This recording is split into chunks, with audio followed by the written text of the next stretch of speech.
Airport पर परेशान दिख रहे लोग हर चेहरे सवालों का समंदर लिए सरकार और इंडिगो से मदद की गुहार लगा रहे हैं। इंडिगो की ऑपरेशनल दिक्कत से परेशान और हताश लोगों को सहायता के लिए दर-बदर की ठोकरें खानी पड़ रही है, जिससे देश की सबसे बड़ी एयरलाइंस इंडिगो को संकट के बादलों में धकेल दिया है। एयरलाइंस पर छाए संकट के ये बादल बुधवार को भी छटने का नाम नहीं ले रहे हैं। इंडिगो संकट पर आज दिल्ली हाईकोर्ट ने भी केंद्र सरकार को तलब करते हुए कड़ी फटकार लगाई। हाईकोर्ट का सवाल, सरकार हुई बेताब। मुख्य न्यायाधीश देवेंद्र कुमार उपाध्याय और जस्टिस तुषार राव गदेला की डिवीजन बेंच इस जनहित याचिका की सुनवाई कर रही थी। कोर्ट ने सरकार से पूछा, जब एयरलाइन फेल हो गई थी तब सरकार ने क्या किया? कैसे फ्लाइट्स के टिकट की कीमतें 4-5 हजार रुपए से बढ़कर 30 हजार रुपए तक पहुंच गई? अन्य एयरलाइंस इसका फायदा कैसे उठाया? आपने क्या कार्रवाई की? आपने स्थिति को इस हाल तक क्यों पहुंचने दिया? इस दौरान कोर्ट ने यह भी कहा कि ये सिर्फ व्यक्तिगत यात्रियों का मामला नहीं है, बल्कि इससे आर्थिक नुकसान भी हुआ है। सरकार को सुनिश्चित करना होगा कि भविष्य में इस तरह की स्थिति दोबारा ना पैदा हो। इधर डीजीसीए ने इंडिगो के सीईओ पीटर एल्बर्ट्स को गुरुवार दोपहर 3 बजे समन भेजकर बुलाया।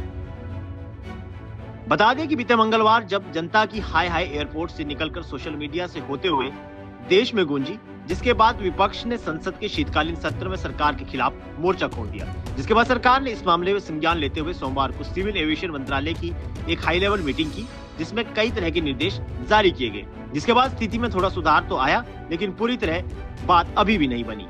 आपको बता दें कि भारत में इंडिगो एयरलाइंस की मोनोपोली है। देश के विमान उद्योग में सबसे बड़ा मार्केट शेयर इंडिगो का ही है। इंडिगो ने भारत में लगभग 65% मार्केट को कैप्चर कर रखा है। देश से उड़ान भरने वाले 10 में से 6 यात्री इंडिगो से यात्रा करते हैं। इसके लिए कहीं न कहीं सरकारी नीतियां जिम्मेदार है, जिसने इंडिगो की मोनोपोली स्थापित करने में मदद की है। इंडिगो के इस एक तरफा राज के लिए यूपीए की सरकार तो जिम्मेदार है ही, लेकिन एनडीए की सरकार का भी कम कसूर नहीं है, जिसने सिस्टम में बिना कोई तब्दीली किए उसको उसी ढर्रे पर चलाते रहना जरूरी समझा, जिससे आज ये हालात पैदा हुए।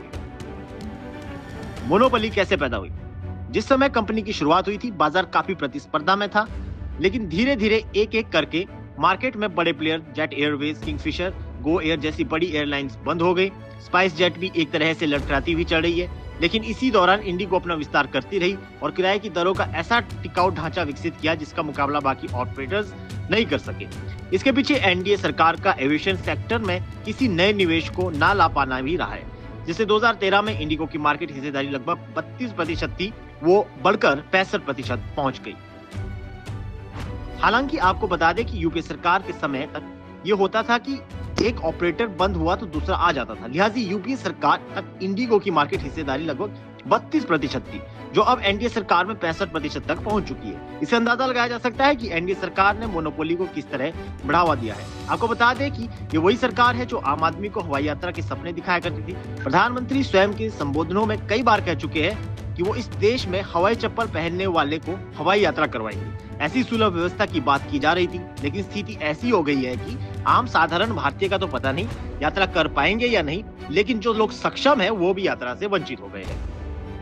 साथियों, मेरा आपसे वादा रहा है,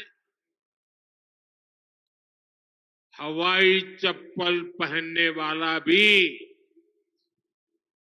हवाई जहाज में उड़ेगा। हालांकि भारत का एविएशन उद्योग सालाना 10 से 12% की दर से बढ़ रहा है, जो कि सभी मानते हैं कि ये दुनिया में सबसे तेज ग्रोथ है। उस हिसाब से नए निवेश को आकर्षित करना चाहिए। सरकार को इस मोनोपोली से बचने के लिए कुछ बड़े कदम उठाने पड़ेंगे।